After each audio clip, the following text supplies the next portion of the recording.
You're good to go. Okay, so hopefully everybody is connected, has audio, has video. I'd like to welcome everybody to the new Health Science Entrepreneurs, Innovators of Healthcare seminar series. This seminar series is sponsored by the Centers for Clinical and Translational Science at the University of Alabama at Birmingham and also at the University of Utah.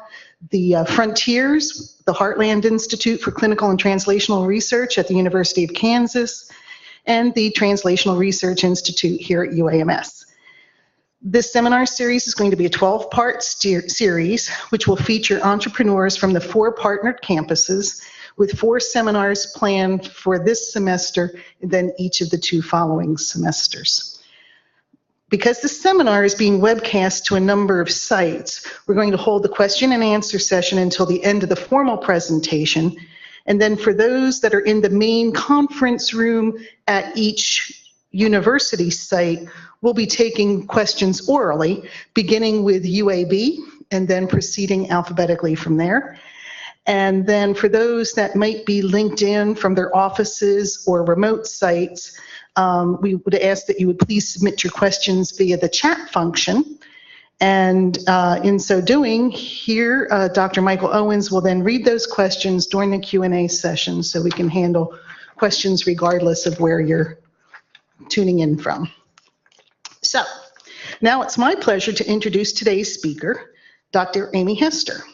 When I first met her a few years ago, she was working full-time at her hospital, had co-founded HD Nursing, and was running the operations, raising 3 children, and working on her PhD in our College of Nursing. So now the only significant change from 2.5 years ago is she has successfully completed her PhD, but she still has all of the above functions. Several years ago, she and her colleague, Dees Davis, recognized a need for a better way to assess and manage falls. Their passion to address this need led to years of research and trials to develop HD Nursing and the Hester Davis scale for fall risk assessment. Amy was a highly reluctant entrepreneur, I heard.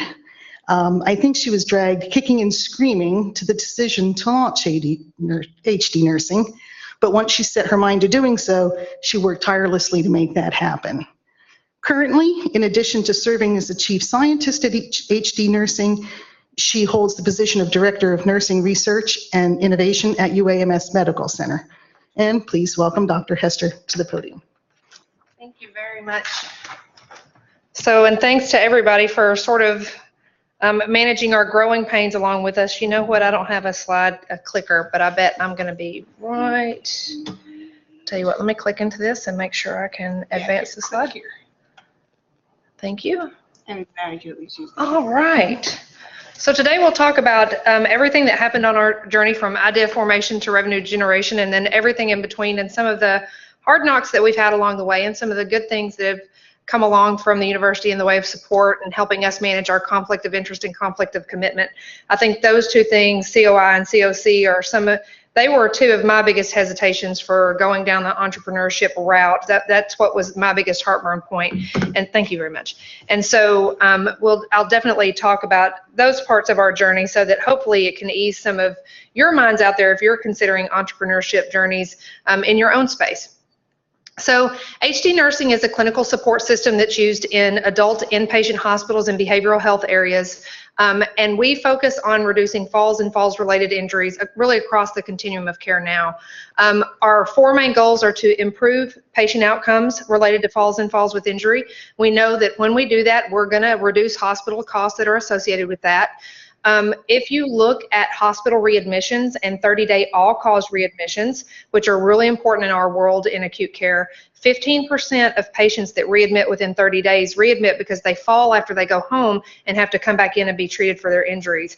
And so part of our program advances the plan of care into the home environment to effort the reduction of those 30-day all-cause readmissions, because when those patients come back into the hospital, we actually aren't reimbursed for that care. We eat the cost of that care even though that patient's gone home. And so in all of the work and content that we do, we work hard to automate workflows for our care providers to make it as efficient as possible and to leverage all of the functionality and workflows within a hospital's electronic health record or EHR system, and we bring those to bear to provide efficiencies and workflows for the clinician. This is our core team. Gary Platzman is our CEO. He came to us from Posey Company. He had a front row seat to the research and development that we had in developing our content for HD nursing, and it was content that was really plans of care for how do you identify who's at risk to fall in the hospital setting, and then beyond that, how do you go on to prevent that fall. And so we asked Gary to go out on a limb for us from the Posey Company and sponsor a lot of the early research that we did, and we needed those supplies for free because back then I was a BSN prepared nurse. I didn't know anything about grants, and I was pretty naive in going to a vendor and just asking for free stuff, and they didn't say no, and so it worked out pretty good for us. And so Gary had spent many years at the Posey Company, transitioning them from a restraint company to a fall management product company, and so he had been in all kinds of hospitals throughout the United States and knew that what we had done was something very unique, different, and effective. And so we were very pleased that he said yes when we asked him to be our CEO. He is based out of Huntington Beach, California, and so that gives HD Nursing a bigger footprint. Sometimes being in Arkansas as a flyover state, a rural flyover state, with a small population relative to the rest of the world can be a little bit of a disadvantage. And so that helps us to expand our services to other places with larger populations and lots more clients that we're interested in serving. And Nancy introduced me. I do serve two roles. I am the Chief Scientific Officer for HD Nursing, and I maintain a full-time role at UAMS Medical Center as the Director of Nursing Research and Innovation. And so I wear a lot of hats, and I do have a lot of conflict of interest and conflict of commitment. We'll talk about that as we go down the road. Pat Quigley is the Director and Chair of our Clinical Advisory Council. Pat comes to us after retiring from 29 years of service in the VA system out of Tampa, Florida. Pat is probably the most recognized subject matter expert in falls nationally and internationally, and has probably published more on falls and falls management than anyone else out there. And so she, in and of herself, is her own brand. And so we were really pleased to have her come on board. She joined HD Nursing the day after her retirement, so we were really pleased to have her. And so she continues to have a large influence on national policy from the American Hospital Association, the American Nurses Association, IHI, AHRQ, and a lot of other national organizations that govern and regulate falls management. And then Erin Bush is our Director of Clinical Operations. She's a good story. I actually harvested her from UAMS Medical Center, so she's a great story of someone who grew up within UAMS and really bubbled to the surface, and we were able to keep her in Arkansas, pay her really well at HD Nursing, and not lose her to outside the state to other interests that were competing for her. And so if you know anything about entrepreneurship and you've gone down any journeys with that, probably the first thing that you hear is that you need to identify a pain point. Whatever you're going into, whatever your solution is, needs to be just that. It needs to be a solution. That you have to be solving a problem. And so for HD Nursing, we solve the problem of falls and injury management. And you may not be familiar with falls in the inpatient setting, and it may seem kind of a weird thing to form a company around, but actually falls are the most common adverse event that's reported in U.S. hospitals. Since 2008, U.S. hospitals are not reimbursed for the care that they have to provide if a patient falls and injures themselves, and those can be very, very costly. And so by the year 2020, it's estimated that the healthcare system will spend about $47 billion annually on falls-related costs. In addition to falls that happen in the hospital, as I mentioned, if a patient falls after they get home within 30 days, and some programs even 90 days, and they have to come back in and be readmitted, hospitals also are not reimbursed for that care. And so there are a lot of financial incentives for hospitals to really get their hands wrapped around falls and falls with injury. And so there's some other statistics up there that are pretty important. We talked about those readmission rates. Elders is really a big deal. I'm glad to see some of our geriatrics folks here. When we talk about falls in the community setting, for those that are 65 and older in the community setting, 1 in 3 of them will fall in the coming year. For those that are 80 and older in the community setting, half of them will fall in the coming year. if they injure themselves, any of that group, 65 and older, if they hurt themselves when they fall, their mortality in that following year is 50%. And so falls are really a national healthcare problem. They're a huge burden to our seniors, and there are 10,000 people that turn 65 years old every day in this country. And so the baby boomers are booming, and our geriatrics population is getting bigger and bigger. And so while today I'll talk to you about the success and our evolution of what we've done in the acute care market, there is a portion of HD nursing that is focusing its research and development on the community market. How do we prevent falls in the community and keep our seniors aging in place there? And so we do have solutions in that area that are launching this year. We'll talk more about the inpatient side now, but just to let you know, we do have work in that area. And so our solution provides a comprehensive and individualized assessment and management plan for preventing falls and injuries in the inpatient setting for any adult patient, regardless of whether they're 65 or not. In fact, at UAMS Medical Center, the average age of a faller in our hospital is 52 years old. The average age of a faller who injures themselves is 52 years old. And so there actually isn't a correlation between age and injury in our inpatient population, and we found that to be true across the United States. And so for HD nursing, we really bucket our solution into 3 different buckets. How do we predict who's at risk to fall? We do that with the Hester-Davis scale. That was a scale that was developed here at UAMS Medical Center. How we prevent those people who are at risk from going on to fall, we do that with the HD Falls Care Plan that was also developed here at UAMS Medical Center. And then how do we sustain those gains over time? And the sustain part of what we do is very, very important, because that's ongoing support that we have for our clients, and it's another revenue stream for us in that ongoing support outside of just licensing our content. And so when we look at where we came from, we didn't wake up one day and decide that we were going to start doing predictive analytics and things like that just because we wanted to. I was the manager of the neuroservice line back then, and we had a serious problem with falls and falls with injury in particular. And so my colleague Dees Davis and I knew that we were responsible for finding more and better solutions for our patients in preventing falls. And so we spent a couple of years testing single interventions to determine what was effective in preventing falls and what wasn't. And then once we determined what those interventions were, we implemented that, but we really didn't make a difference. We were still having lots of people fall and hurt themselves. And when we looked at those people, we realized that the risk screening tool we were using wasn't identifying those people as even being at risk, so they weren't even on our radar. And that is not where you want to be as a hospital from a litigation perspective, to have somebody fall and hurt themselves and you weren't doing anything to prevent it. And so we tested a lot of other models that were out there, and they didn't identify those patients either, so we knew that we needed a better way. I was bachelor's prepared. I knew absolutely nothing about predictive analytics at that point.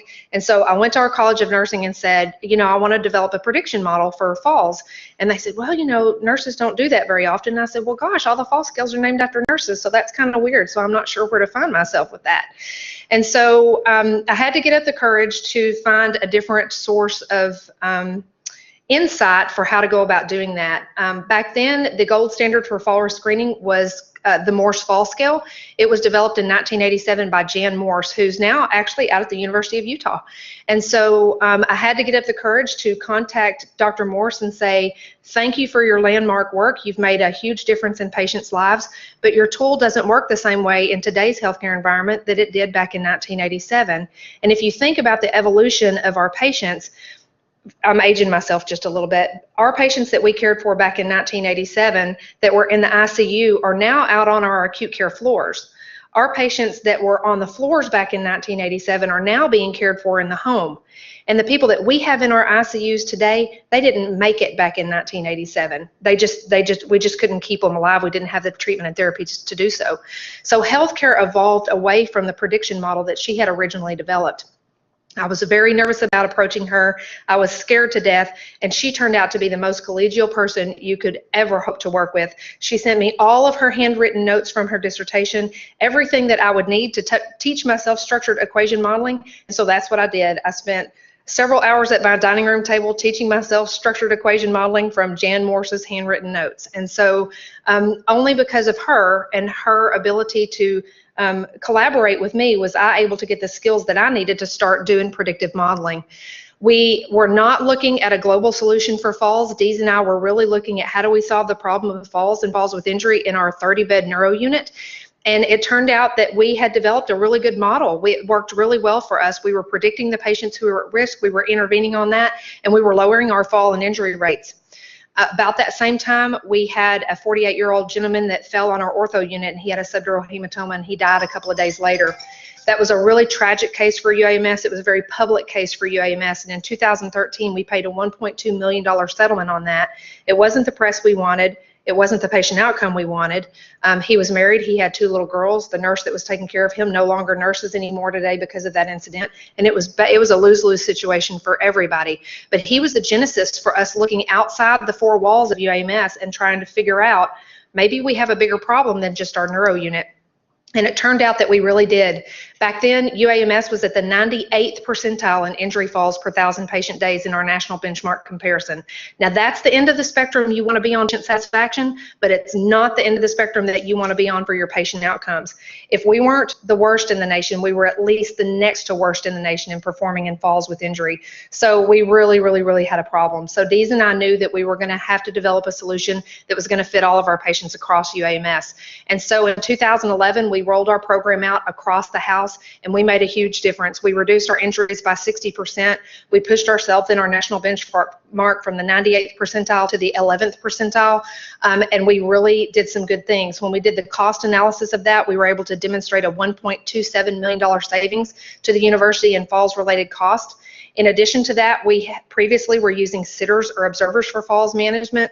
That was costing another $330,000 a year in labor costs. We eliminated the need for those because we found that they were not an evidence-based solution, and with our care plan, they weren't necessary, and so we continued to save the organization another $330,000 a year through that.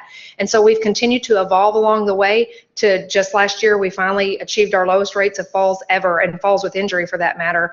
We've been recognized as a top performer in the UHC benchmark. We've gotten some awards for Becker's Healthcare along the way, and it was a really good journey. Dees and I knew that we needed to protect the intellectual property of that, at least through a copyright. And so when we went to the Copyright and Patent Committee, we got all kinds of excitement from the university, especially from the physician groups. And so they were ecstatic about the work that we had done. We're instantly convinced that we needed to commercialize this, form a company to be a vehicle to take this to market and go gangbusters and solve the ills of the world when it came to falls and injury.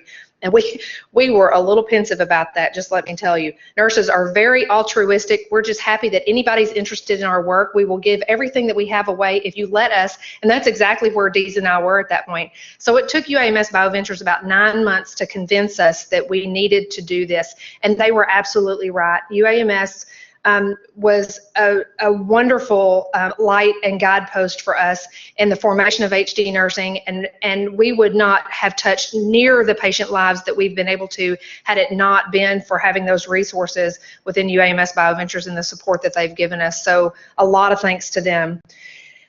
Dees and I, we knew that we had done something grand at UAMS and that we had done something different, and we had a silver bullet, if you will, for a real pain point for organizations. But, you know, we live here. We have control of what goes on here, and we're a big academic research center. We have a lot of resources. And so we wanted to go outside of UAMS and figure out if we could do it again. And so we went to a small community hospital in Batesville, Arkansas. It was about a 200-bed hospital, and they were actually performing at the national average for their falls and injury benchmark. And their CNO was not too keen on these whippersnapper nurse researchers from UAMS coming in and kind of monkeying with what she had already done there. And so we told her, you have a recipe for average. We think we can make you great. If it doesn't work, you know what the recipe for average is, and you can always go back to that. And so she bought that, and she let us in 2 of her worst units, her progressive care unit and her geri psych unit. The plan was to trial for 6 months, and if we made a difference, to go house-wide after that. After 5 months, their results were so amazing that they went house-wide after 5 months. And after 11 months of being on our program, they had their lowest rate since they'd started benchmarking falls over a 12-year period. And so we knew that we were able to replicate our work, that you didn't have to be a big big academic medical center, that Dees and I didn't have to work there, and we could really make this happen. And so we started having success at a lot of other places. The first academic medical center that we went into was University of Mississippi. It turned out that Arkansas was next to worst in the nation, and Mississippi was 50th. And so as it stands, as usual, that Arkansas is 49th and 50th, we were able to get ourselves on somebody who really had a severe problem. And University of Mississippi saw its lowest rates of fall injuries ever in its organizational history 1 quarter after implementing our program. And so we were really, really proud of that. We do have a lot of clients across the United States. This is just a few of them. You'll notice that Epic is up there. If you're in healthcare, you'll know that Epic is the largest EMR vendor in the United States. And so that we directly licensed a portion of our program, the predictive scale, to Epic, and we'll talk about that a little bit later. And we were pretty nervous about that. When we signed that contract, that put my research in the lives of 65 million patients instantly, and I was scared. I cried all the way home that day. I went home, I took this hot shower. I was so nervous I had messed up in the science somewhere. I spent the whole weekend revalidating, redoing everything, relooking at the data, and of course everything was exactly what it needed to be. But it was a really big step for us. And normally small companies start off small and then they go big, and we did the exact opposite. We started with the biggest client we could ever have, and so that really propelled us further faster when we started looking at signing people on, and Epic really became for us a good housekeeping seal of approval. Some of these organizations are pretty big organizations. Kaiser Permanente has 38 hospitals in 4 regions across the United States. Sutter Health, they're a large organization. SSM has 20 hospitals, including St. Louis University and a university hospital in Oklahoma City. And so some really stellar and high reputation clients there that have also helped us to have a good brand for HD nursing. I mentioned that we did do some integration with key industry partners. Epic is the largest EMR vendor, and so we are the default fall risk assessment scale for the Epic EMR system. So anybody who has Epic automatically has license to our predict component of our services. And so Gary, our CEO, calls it, peanut butter and jelly. They can go to Epic to get the peanut butter, but if they want to get the jelly, they have to come to HD Nursing to get the rest of the program. And so the HDS offers a stellar prediction model, but the HDS, the Hester Davis scale, that is not what prevents patients from falling. It's the plan of care that does that. So if you really want to push your patient outcomes, you have to have the whole program. And so Epic is a great pipeline for us and revenue resource reference for us to get other Epic clients. So probably 80% of our clients are on the Epic platform. 15% are on the Meditech platform, and the rest are on Cerner or Centricity or some other platform service. It is a non-exclusive licensure agreement, so if we wanted to do anything with another EMR vendor, we would have access to do that. We also have co-marketing agreements with Universal Hospital Services. You can see that they are a very large company. They're a $550 million a year company. They go into a lot of organizations that we serve and provide logistics managements in the way of moving around their equipment, providing fall alarms, fall mats, and things like that. And so UHS has salespeople all over the place. And so UHS salespeople actually bring clients to us. So we don't have a sales force at all in HD Nursing because we leverage the sales forces of our co-marketing partners, UHS and Posey Company, to do that for us. And that has helped us to not have to invest in a sales force. We leverage that resource and that relationship with other people. So we've been able to invest that resource that would have been paying salespeople into other people in our company. And then we have some additional strategic partners in discussion. And of course, you're always thinking in the back of your mind as an entrepreneur, are these potential exit acquisition partners in the future? And I'll tell you, exit is a 4-letter word. And HD Nursing is my baby. This content is something that I've worked on for many years now. So exit was a concept that I had to spend a lot of soul searching, getting used to, knowing that one day it would be the right thing to do is for me to exit the company and for a larger company that could take it even further faster to be able to take over. Our go-to-market strategy has 2 different arms. One is the acute care market, and the other is the ambulatory environment, so clinics and retail healthcare and just people that manage people on their own, family and caregivers in the home. And so there are around 13.6 million discharges in acute care every year, and you can see that the volumes in both of those areas are very high. Right now, from a revenue perspective, everything is coming from the acute care side. We've gotten really good at what we do in acute care, and while we continue to push the science in that area, our research and development is really focusing on the right-hand side of your screen, the ambulatory environment, because we know that the real revenue, the real money to be made for our company is actually out there on that ambulatory side, although the inpatient side is not too bad of a nest egg. How we make our money is we license our content to hospitals. So hospitals pay us a licensing fee to license the HD, the Hester Davis scale, the HD Falls Care Plan, and the toolkit. I mentioned earlier that the toolkit is really important to help people sustain the gains over time, because I think you've all been involved in projects where you ramped up a lot of energy, you pushed whatever med you're focusing on, and then other things draw your attention away from that. You have other priorities in your organization, and then whatever you were working on fizzles over time. And so our ongoing support at HD Nursing helps prevent that fizzle effect for organizations as they move forward with falls and falls with injury. And so in the acute care market, it's licensing fee, as you see before you. In the non-hospital or clinic environment, there will be licensing fees for the ambulatory content that is built into outpatient electronic health records, and then there will be opportunities through retail health like CVS and Walgreens and Rite Aid, and then there's also works in developing a smartphone application through the Apple Orchard framework, and the reason we're choosing that application framework is because that's an open framework that integrates with EHRs. So you could download the application, you could go through the steps of determining whether the person that you're taking care of or yourself is at a risk to fall. We give you interventions to help you stay safe and aging in place at home. And then all of that information that you're putting in there, if you want it to, will also populate into your electronic health record if your provider uses one. And so when you go to your provider already knows what your risk is. They already know what you're engaging in to keep yourself safe. And so it's a more efficient workflow for the provider. The provider can tap in a couple of clicks to acknowledge that, and then they can bill CMS for fall prevention care through the HCPCS codes related to that in the annual wellness visit, the welcome to Medicare visit, and their routine care, which is pretty cool. Along the way, you can imagine that I have a lot of conflicts of interest and a lot of conflicts of commitment. So from a conflict of interest perspective, I actively research endeavors that stand to make my product worth more money, or to develop a product that could be used in my company to generate revenue in the future. So you can imagine, as a researcher, I would have a conflict of interest. There would be a lot of opportunity for me to be biased, for me to want my results to turn out sparkly and pretty and something that I can tie up in a bow and make a product out of and bring it over to HD Nursing. And so to make sure that that doesn't happen, I have an academic conflict of interest committee that looks at all of my IRB protocols, all of the work that I do to make sure that we are managing that conflict. When I do research, I do not choose my own data sets. Those data sets are given to me.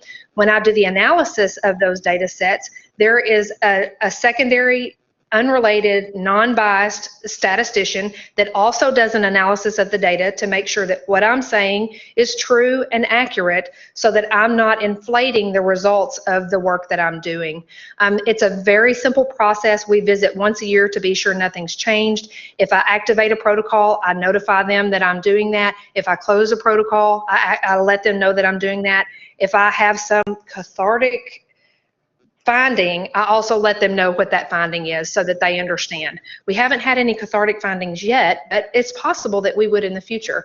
And so that is a very open and transparent relationship that I have with the committee and the university. I was real nervous about my first committee meeting. I was scared to death. I felt like a criminal. It was almost like a tribunal. I was in my one little chair, and then everybody else was in this panel table across from me, and I felt kind of like a criminal. But once you got it out and you're transparent about it, it's okay. If you are involved in entrepreneurship, you're going to have conflicts of interest somewhere along the way. So it's best to get comfortable with it as soon as you can. The other piece that I battle is managing conflicts of commitment.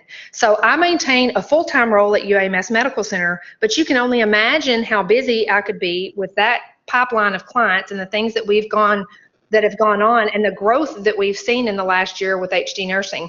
And so I have to be able to demonstrate that I provide a 40-hour work week to UAMS. And if I don't, I have to take benefit time to cover that.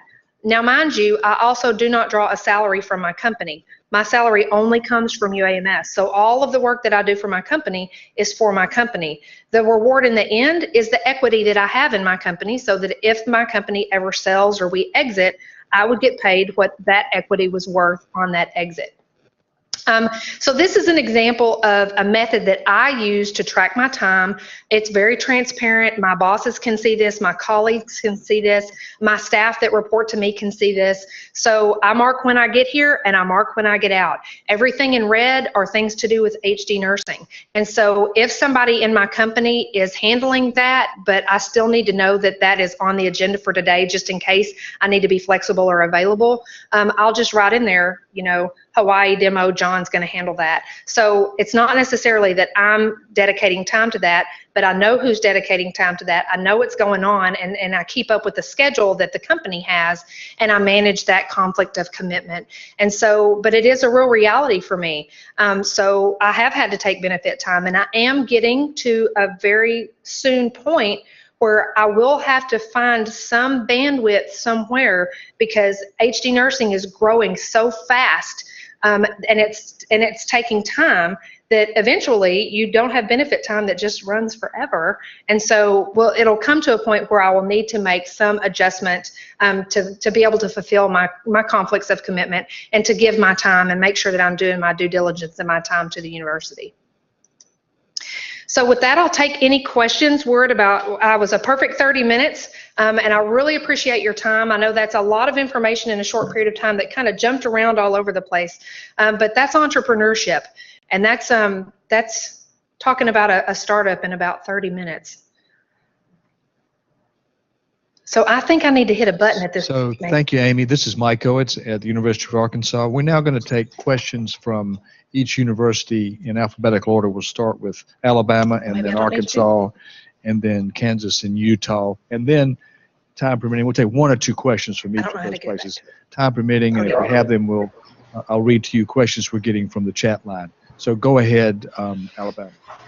So, great. Thank you very much for the talk. I'd like to hear a little bit more about how you were able to work with the university and your Office of Tech Transfer, or, you know, business development and commercialization. What was the secret sauce there that actually helped you launch a company? So, you know, most models we're used to something you patent and then you license, but this is a really different model. So what support did you get that made it successful? Yeah, so that's a good question. And it is a different model because we don't live off patents. Our intellectual property is copyrights. And so it didn't cost a lot of money for the university to file those. We weren't a big $500,000 drug patent that went out there at all. And so, you know, the philosophy of UAMS BioVentures is, if you succeed, they succeed. If you succeed, the university is successful. And so that was the spirit, and has been the spirit, of everything that we have done all along the way. I will tell you, you don't see that everywhere. And it does come into play. We did do a series, we did do a seed investment, a seed capital investment. We got investors for that. And we are in our Series A investment round now. I'll tell you, our revenue stream is such that we may not even need a Series A round to support us. Investments always help you grow further, faster, but being a university startup is a little bit of a scary point for some investors, because there are horror stories out there about university startups and the university relationships with that. And a lot of our current investors come out of California, and so some of the stories that come out of University of California aren't so Pollyannish as what we have experienced here at the University of Arkansas. And so I think that the mentorship and fostering that we got in the very beginning was what was the make or break difference for us deciding to form a company or not. The other piece of that was, I didn't think that there would ever be anybody else out there that would be better suited to take this content to market than me. And so that was another commitment that I had to make internally. It was a discussion that I had to make with my spouse to know that this is going to be a journey for both of us. It's going to change my time commitments to not just my conflict of interest and commitment with my work, but my conflict of interest and commitment with my family. So I have to tell you that I have an incredibly supportive spouse without whom none of this would have been possible. So I can't overlook that at all. Anybody else? No? Okay. Just tell me UAB's done for right now. So that's it for UAB for now. Okay, we'll now take questions from Arkansas. Can you just comment on your revenue growth and if you have an exit strategy? I mean, what's your 5-year plan at this point? Yeah, so that's a great question. And what I've learned is that a business plan, it's just that. It's a plan. It's what you set out to do, but you're going to pivot off that and you're going to iterate off that. And there's going to be barriers and hurdles that come up along the way. I will tell you that between last year and this year, our revenue this year is 20 times what it was in 2015. So we had an impressive revenue growth in 2016, and we project that our revenue growth for 2017 will be 6 times what our revenue was last year. So that sounds like a lot less, but when you're talking about a lot bigger numbers, it's kind of harder to have those exponential increases. From a 5-year perspective, we would like to be exited in 5 years, at least on the inpatient side. Nancy and I have had brief conversations about what it would look like to split the entities of HD nursing into an acute care solution and to an ambulatory solution, so that if we did have a UHS or a POSI or a Hillrom or a Stryker that came along and bought our inpatient intellectual property and program, that we would still be able to foster and push forward a parallel company that is working on the ambulatory model. So we pivoted a little bit in the thought of splitting that out. I do think it's a good move. I think in 5 years we'll still definitely have that ambulatory model, but I think in 5 years we'll be exited on acute care. I hope we'll be exited on acute care. Yes, I have a second question for you. What's been the reaction of your colleagues to what you're doing? It's not the normal model, of course. It isn't the normal model, and I think a lot of them just don't know what they don't know, or they don't understand. And so we've had the privilege of presenting a lot internally to the hospital, to the administrative level, to keep them up to date with what's going on. And we've actually had some staff nurses that found inspiration in that. And so it allowed me to change my role as a director to add innovation into that, so that I could be somebody who is a catalyst for other nurses to do exactly what I've done. And so that is part of my role here at UAMS now, and that's been a very positive one. But I think the concept of what I've done is so foreign and so complex that some people just get lost in that and just don't understand it. Okay, so let's turn the questions to Kansas next. This is Sweeney. I have only one question regarding the co-marketing agreement with your 2 companies. Can you give us some details, if it is non-confidential, on what kind of agreement it is? Is it a sub-license from your company to them, or is it a distribution agreement? And can you give us some details?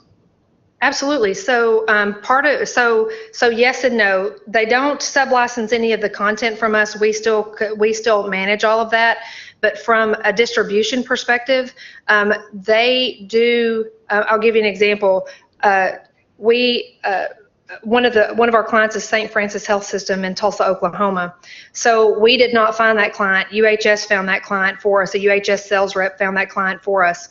So when we go into St. Francis Health System, the person who pays our licensing fee is actually UHS, not St. Francis Health System. But our program is a roadmap and a clinical decision support for when and how to use material resources like bed alarms, low beds, fall mats, and those are things that hospitals rent from UHS. So hospitals that are using our program tend to rent more of that equipment than those that don't. So UHS pays our licensing fee on behalf of the hospital, and the quid pro quo for them is they see an increase in their rentals of material resources because we're driving the right intervention to the right patient at the right time. We're demonstrating that those rental resources are very effective because we are using them on the right patient, and we're demonstrating the good patient outcomes of reducing falls and falls with injury. Thank you. Does that help clarify that a little bit? Thanks. Yep. But now what that took was a company that was open-minded and realized that, you know, there was maybe a different way for them to make money than a traditional way, right? So what we see is that in hospitals that we go into that are already Posey company clients, they use more of Posey's products. And so that sales rep is getting a higher commission off of the sales of their products because we're driving the use of that product. And nurses weren't using the product like they needed to before because they didn't have the evidence-based practice to provide the clinical decision support for the use of that product. So it's really a win-win situation for everybody. Great. Thank you. You're welcome. Okay, let's Do you have any more questions from Kansas? Yes, from Utah.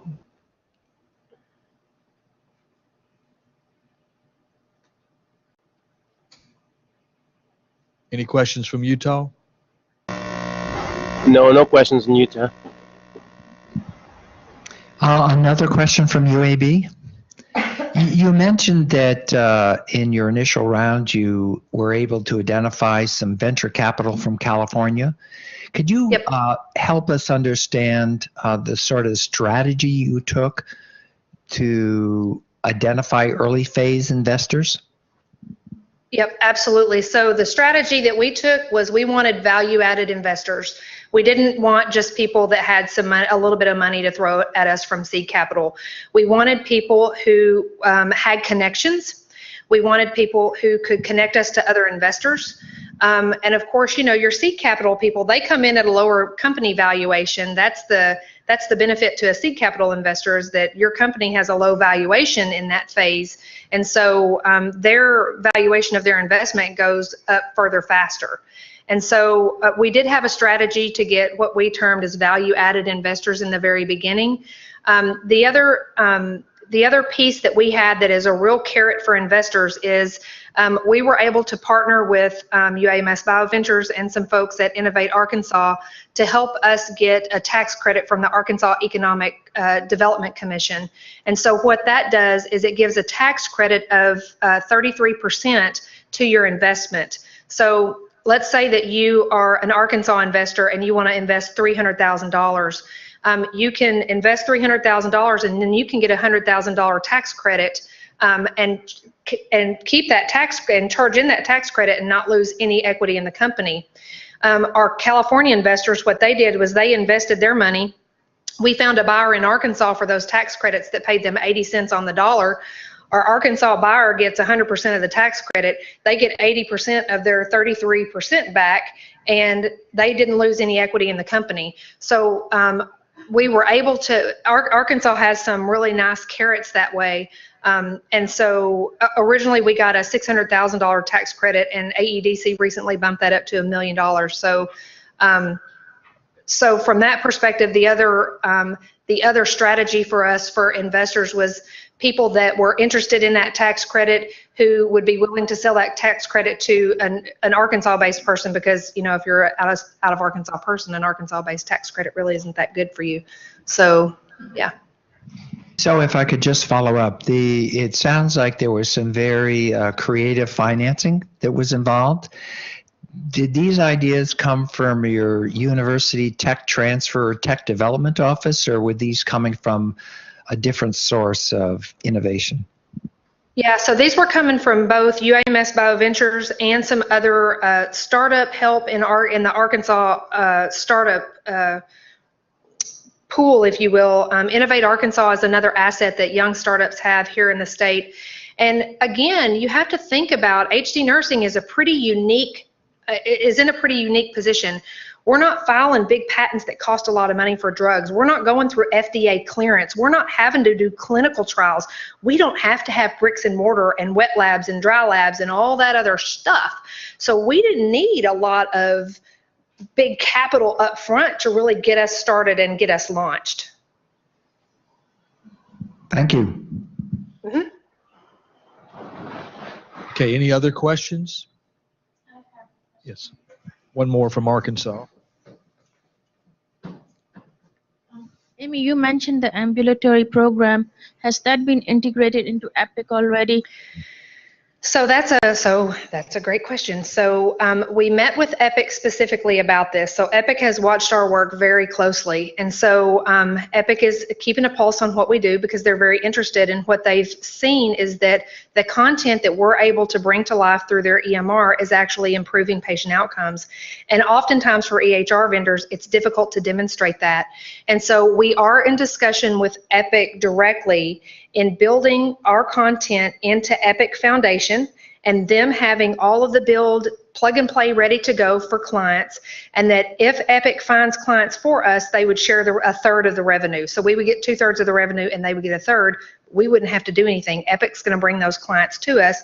We implement, they plug and play the content directly out of Epic. All we have to do is train their nurses and provide ongoing support. And so that could be a real interesting partnership, a more formalized partnership with Epic in the future on that ambulatory model. So my question is also, will the falls scale, the HD scale, and all of that assessment be all nurse driven and run by nurses? Or will there be a nurse manager, or will there be physical therapist, or will there be physician? I mean, who's actually going to run that? Yep, so the philosophy on the outpatient side is more interdisciplinary. On the inpatient side, it's very nursing centric. On the outpatient side, it does have more disciplines, and there's more opportunity for reimbursement around that for the provider. So from a provider perspective, the intake is all done by an MA or a tech or a nurse or whoever is bringing that patient back. We are very prescriptive based on how they assess in the outpatient setting as to what the care plan needs to look like.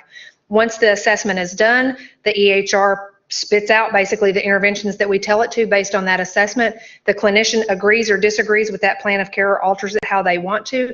They implement that, and then the EHR helps do the heavy lifting of the implementation. And so based on all of the, used to be the PQRS measures, now it's the MACRA and MIPS measures, right? So we had to pivot along the way with the ambulatory model to figure out how we fit into the new MACRA and MIPS legislation. And so we actually fit into that very well. And so if they follow our program, then the coding happens automatically through the EHR on the back end to help that provider get reimbursed for the care that you're probably doing and not getting reimbursed for today. So can I have one last question?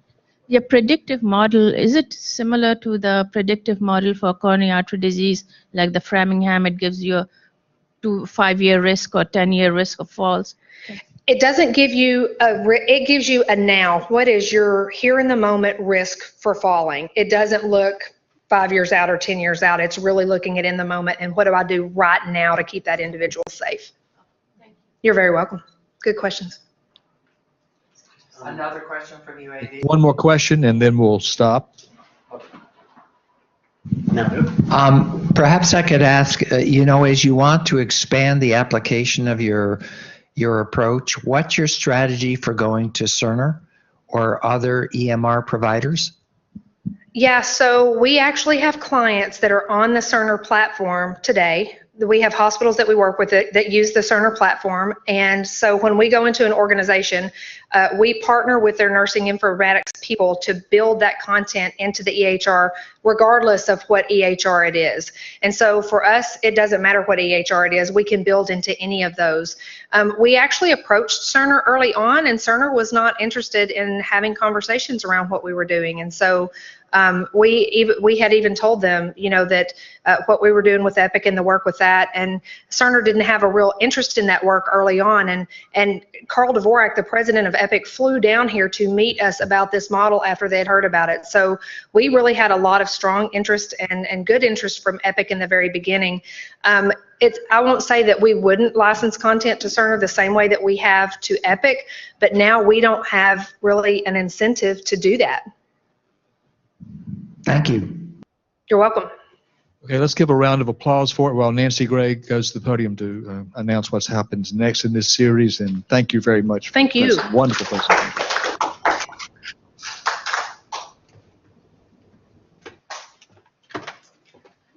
Okay, so just to wind up for today, the next seminar will be hosted by UAB, and I'm sure UAB will be sending out information on the entrepreneur as well as the seminar topic and a little bit of company information. So mark your calendars, same time, 5 o'clock Central, 4 o'clock Mountain, and it will be the first Wednesday of the month, and I don't have my calendar in front of me, but UAB will be taking the lead on the next seminar in the series, and hopefully you will all come to hear that one as well.